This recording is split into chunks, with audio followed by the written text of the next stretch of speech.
Selamat pagi Bapak Ibu Saudara-saudariku yang terkasih dalam nama Tuhan kita Yesus Kristus. Kita berdoa.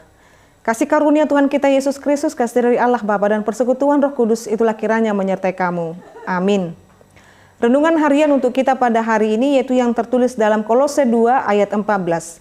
Dengan menghapuskan surat hutang yang oleh ketentuan-ketentuan hukum mendakwa dan mengancam kita, dan itu ditiadakannya dengan memakukannya pada kayu salib. Demikian pembacaan firman Tuhan. Bapak Ibu Saudara-saudariku yang terkasih dalam nama Tuhan kita Yesus Kristus.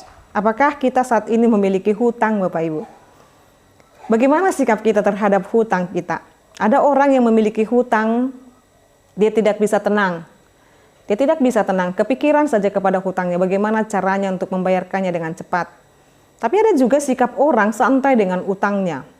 Artinya, seolah-olah dia tidak memiliki beban.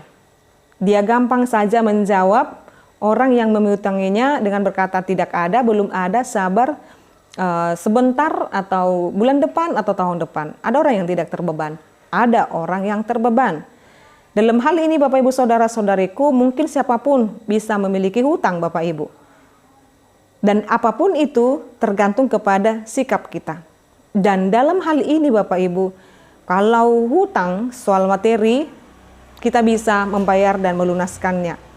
Tetapi kalau yang namanya hutang oleh karena penebusan daripada kesalahan Bapak Ibu, dan yang membawa oleh karena kesalahan itu membawa kepada hukuman dan maut, tidak ada yang bisa melepaskan kita daripada hutang itu selain daripada Yesus Kristus.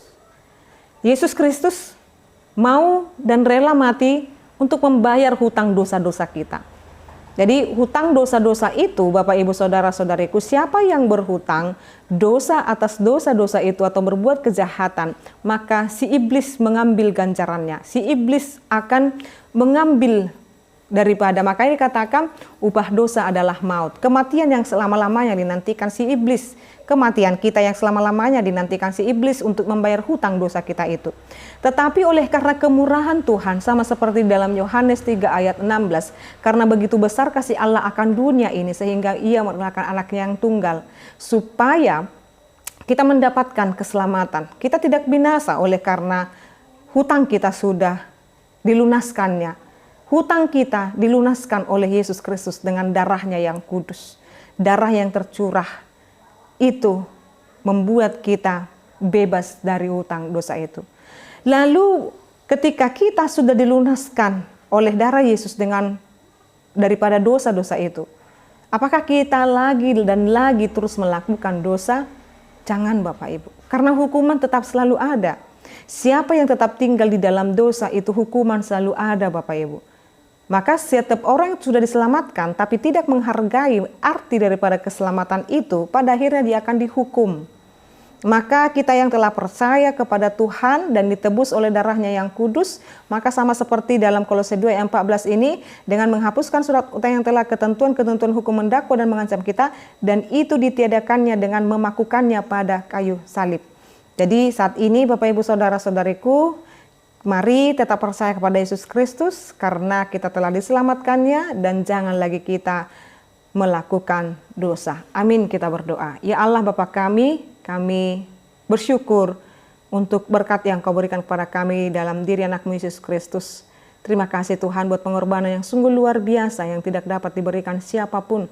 Engkau memberikan kami kehidupan yang baru. Terima kasih Tuhan. Biarlah kami menjaga diri kami supaya tidak lagi jatuh ke dalam dosa. Biar kami menjaganya hidup berkenan di hadapan Tuhan. Sekiranya Tuhan oleh karena ketidaksadaran kami melukai hati sesama kami. Atau bahkan kami melukai hati Tuhan dengan perbuatan kami yang tidak Tuhan perkenankan. Ampuni kami Tuhan, ampuni kami Yesus Kristus dalam setiap tindakan dan pelanggaran kami itu. Biar kami disucikan, dikuduskan oleh darah-Mu yang kudus itu. Jagailah hati dan pikiran kami dengan Roh Kudus-Mu, supaya setiap perkataan dan perbuatan kami berkenan di hadapan Tuhan. Dalam nama Yesus Kristus kami berdoa dan mengucap syukur. Anugerah daripada Tuhan kita Yesus Kristus, kasih dari Allah Bapa dan persekutuan Roh Kudus itulah kiranya menyertai kamu. Amin. Selamat pagi Bapak Ibu Saudara-saudariku, Tuhan Yesus memberkati. Shalom.